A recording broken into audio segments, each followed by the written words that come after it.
Family Medicine's leading voice in social media, in my own mind. This is the Family Medicine Rocks podcast live here on the Blog Talk Radio Network.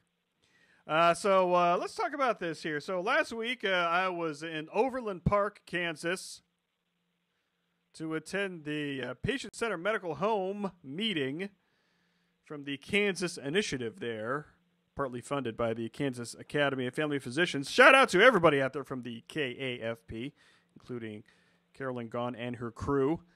You can check them out at kafponline.org. You can also check out the KAFP or PCMH initiative. You can go to kansaspcmh.org, I believe. So this meeting was to talk about the Patient Center Medical Home. If you don't know anything about it, go to FamilyMedicineRocks.com, find the blog post entitled Kansas PCMH 2011. But kind of a big picture type of thing is something that family physicians have been doing for a long time, mainly team-based care. It's not just a physician, it's not just a nurse. It is a whole healthcare team, which can include people like physical therapy, occupational therapy, pharmacists, social workers. This concept is not foreign to family physicians because we've been doing this for a long time. But this is kind of a little bit foreign to people out there in the healthcare industry, or the people funding healthcare, meaning the government, meaning insurance companies. So part of this meeting was to try to get the message out about why PCMH is good. One of the many reasons is we have data. Family medicine has data saying that PCMH not only is efficient, it is also cheaper, better patient satisfaction, better provider satisfaction, better physician satisfaction. The easy part, or the hard part, is to trying to get that adopted. I know. It's crazy. But this first audio clip I have for you here, I mean, these first few are from patients. Patients who are in this broken healthcare system. Patients and also providers who feel inspiration, who feel frustration in being part of this system. The first audio clip I have here is from a nurse, Maria McClatchy, RN. And she took over a patient whose name is Richard. And in this story that she talked about during the meeting, she talked about how she felt a part of his healthcare team, how she felt that he was the center of the patient-centered medical home. And she took steps even beyond what her job calls for to make sure that she took care of her patient. She's running in a marathon this very month, which I believe just occurred, because of Richard. And she told this story during the meeting. And I'm going to play this for you right now. I encourage you to play this a couple of times. I appreciate people listening live, but when you download this, you're going to have to listen to this a couple of times to get the full impact of what this story really means. Here's Maria telling us about her patient and friend, Richard. In October, I'll be running the Chicago Marathon. I've never been a runner, but was inspired by my friend Richard to join the SCIS, or Spinal Cord Injury Sucks team, and commit to raise money for spinal cord injury cure research, as well as raise awareness of the devastation that spinal cord injuries can cause.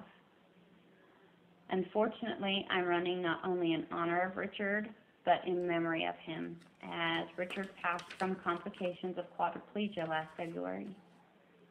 I was part of the care team who got to know Richard during the months he spent at OU Medical Center following a spinal cord injury which left him paralyzed from the chest down.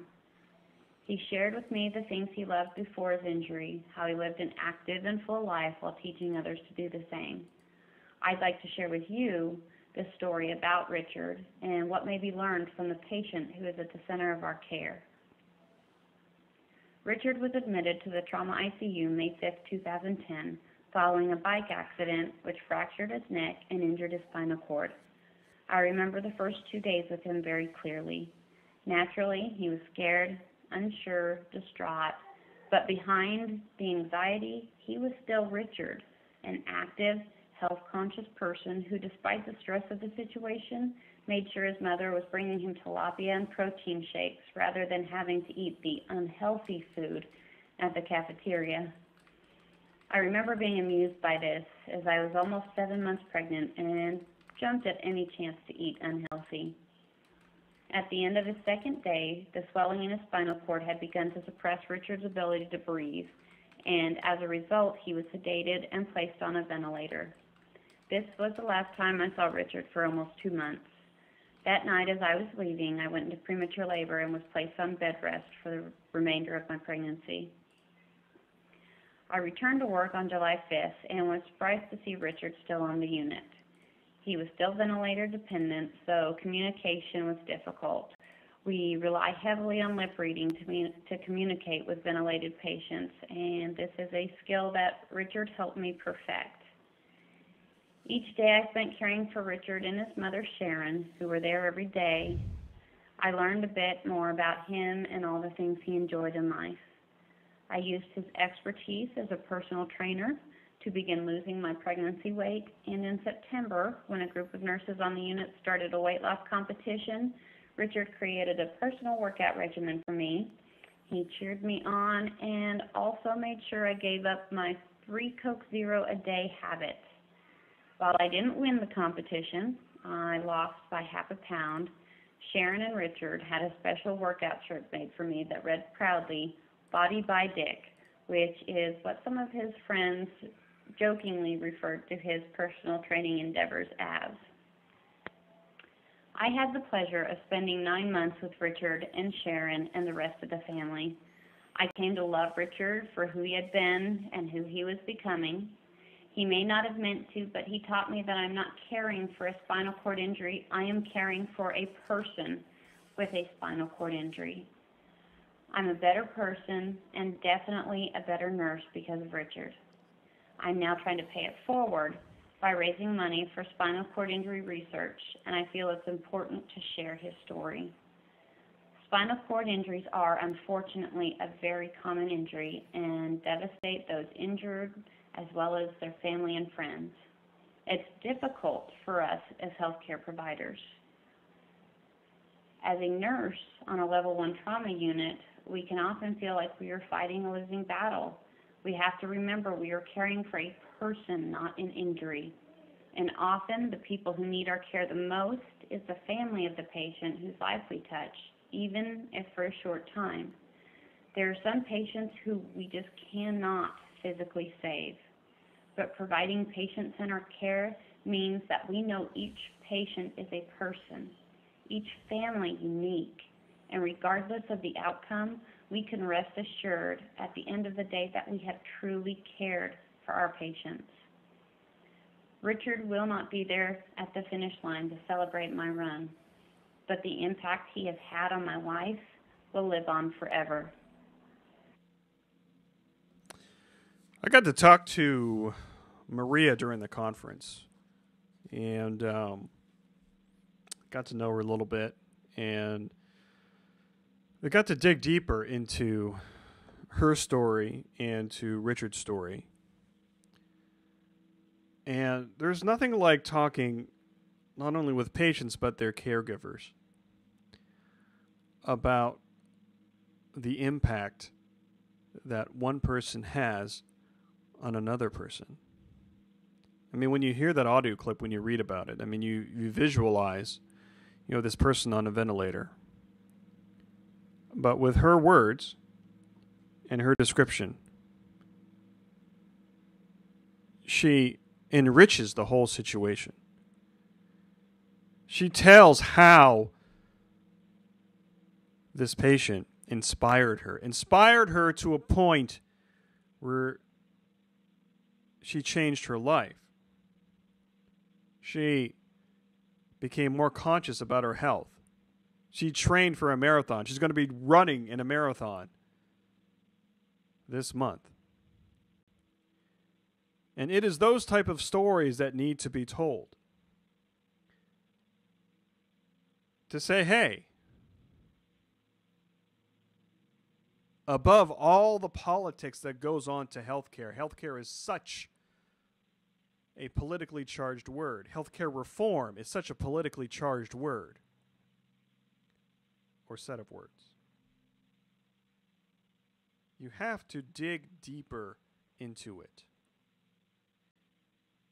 to find out the stories behind the words. And I appreciate Maria's story. After that presentation, there was not a dry eye in the room. It really made an impact on everybody there and emphasized that we do give the best patient care even though we are in a broken healthcare system. We can do better. But when it's done right, when it's done more efficiently, when it's done cheaper, when it's done with better patient satisfaction and provider satisfaction, the potential for change is just enormous. I'll be sharing more stories right after the break from the Kansas Patient-Centered Medical Home Summit last week. You're listening to the Family Medicine Rocks podcast right here on Blog Talk Radio. My name is Mike Sevilla, and we'll be right back.